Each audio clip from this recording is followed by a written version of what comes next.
Bonjour les amis, j'espère que vous allez bien parce que moi ça va super. Voilà. Ben écoutez, aujourd'hui j'avais envie de partager quelque chose avec vous qui j'espère va pouvoir améliorer vos relations comme c'est en train d'améliorer les miennes petit à petit depuis que j'ai pris conscience de ce petit truc. Alors, je vais vous donner un exemple très simple. Mettons que, voilà, bon là on va parler des relations, on va parler des relations en général, hein, ce qui permet d'améliorer les relations de famille, les relations de couple, les relations amicales notamment. Ok. L'idée c'est que très souvent ce qui se passe c'est que lorsqu'on est dans une relation, notamment une relation à deux, ok, ça peut être une amitié ou une relation amoureuse, souvent on se rend compte, hein, de ce que l'autre a, ce qu'on appelle des défauts, ok, des défauts. Et donc ces défauts-là peuvent justement impacter la relation et de manière relativement importante. Alors ce qu'on a tendance à faire, c'est simplement à s'énerver sur l'autre et à espérer que l'autre va changer du jour au lendemain et va cesser d'avoir ce défaut qui nous importune tant. Ok. Je vais vous donner un exemple très simple. Le ronflement. Alors, le ronflement, c'est quelque chose qui peut arriver, qui arrive pas mal, surtout dans les relations de couple, hein. Donc, vous avez un couple, il y a l'un des membres qui ronfle, l'un des membres du couple qui ronfle. Ça peut, plus souvent, ça va être l'homme, et sinon, ça peut être la femme. Et donc, ce qui se passe souvent, c'est que la personne qui est en quelque sorte victime des ronflements de l'autre va avoir tendance à, pendant que cette personne dort et ronfle, va avoir tendance à siffloter, va avoir tendance à essayer de réveiller la personne, va avoir tendance à s'énerver et à lui reprocher ses ronflements. Soit pendant que la personne dort, soit le lendemain, à lui dire c'est pas possible, tu ronfles, il faut que tu arrêtes de ronfler. Alors j'aimerais bien, mesdames et messieurs qui m'écoutez actuellement, expliquez-moi comment vous faites pour empêcher une personne de ronfler. Dites-moi comment une personne arrête de ronfler. Alors, il y a toutes sortes de techniques dont on peut entendre parler, certains qui sifflent, on bouscule la personne, etc. On s'énerve, on s'énerve, on s'énerve, et évidemment, ça ne résout rien. Ça crée des tensions au sein des couples, parce que ben, la personne qui ronfle sait parfaitement qu'elle ne peut pas cesser de ronfler sur commande. Ok. Donc, l'idée, ce qu'il faut comprendre, c'est que sans avoir besoin d'aller dans l'empathie en tant que telle, parce que ça, c'est ce qui arrive après. La première chose, c'est de comprendre, vous qui êtes victime du ronflement, que faites-vous par rapport à la situation? En dehors du fait d'accuser votre conjoint ou votre conjointe de ronfler. Eh bien, ce que vous pouvez faire désormais, c'est d'aller vous renseigner sur le ronflement, d'aller faire un peu de recherche, d'étoffer votre connaissance sur le sujet pour comprendre mieux l'autre, pour comprendre mieux ce que vit l'autre. Ok.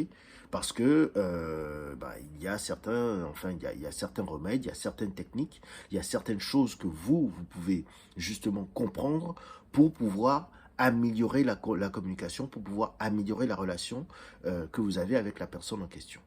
Ok.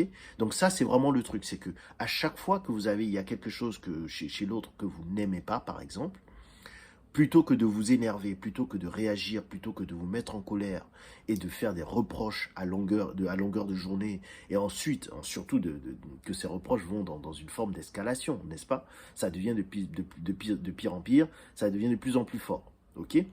Eh bien, au lieu de faire cela, aujourd'hui, on vit dans le monde de l'Internet, renseignez-vous sur comment ça fonctionne. Apprenez ce que c'est que le ronflement, comment ça se passe, qu'est-ce qu'on peut faire pour améliorer, etc. etc. Et parlez-en avec votre conjointe ou avec votre conjoint. Et je dis ça, ça peut concerner d'autres sujets. Il y a par exemple des personnes qui développent des côtés maniaques, qui sont extrêmement maniaques dans le nettoyage, dans la vie quotidienne, qui n'aiment pas que tel ou tel truc soit déplacé. Ça peut être extrêmement difficile à vivre. Eh bien, renseignez-vous sur comment ça fonctionne. Renseignez-vous sur les causes qui peuvent faire qu'une personne va être maniaque. Et discutez-en avec la personne parce que vous pouvez ainsi trouver l'origine et commencer à vous expliquer calmement sur le sujet. Ça peut être d'autres aspects, ça peut être votre adolescent qui est très désordonné.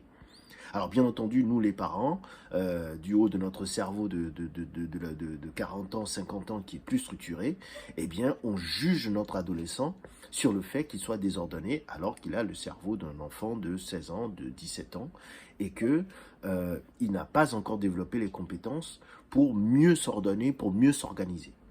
Ok? Donc ça aussi également, c'est quelque chose, hein, on voit beaucoup de parents qui crient, qui crient, qui crient. Évidemment, ça ne change rien. La seule chose que ça peut provoquer à court terme, c'est un changement du comportement de l'enfant dans l'immédiat parce qu'il ne veut pas vous décevoir. Mais là aussi, il y a des tas de techniques que vous pouvez apprendre pour mieux communiquer avec votre enfant, pour surtout ne pas vous énerver, parce que quand vous énervez, ça se passe dans votre corps à vous. Les conséquences sont pour vous. Le stress, le degré de stress sur votre corps, tout ce qui est cortisol, ça se passe dans votre corps et pas dans le corps de la personne sur laquelle vous êtes en train de crier. Alors oui, ça peut également être le cas. D'une certaine façon, vous pouvez également stresser la personne. Mais certainement, vous êtes probablement plus stressé parce que c'est vous qui êtes en train de vous énerver. Ok? Voilà. Donc, écoutez, moi, ça, c'est mon petit truc que je voulais partager avec vous. J'espère que ça va vous être utile. Apprenez plus sur les autres. Ça va vous aider vous-même à mieux gérer les situations de désaccord, de conflits dans la vie en général. Voilà. Ben écoutez, n'hésitez pas si vous avez des questions, des commentaires. Je vous remercie et vous souhaite une excellente journée. À bientôt. Au revoir.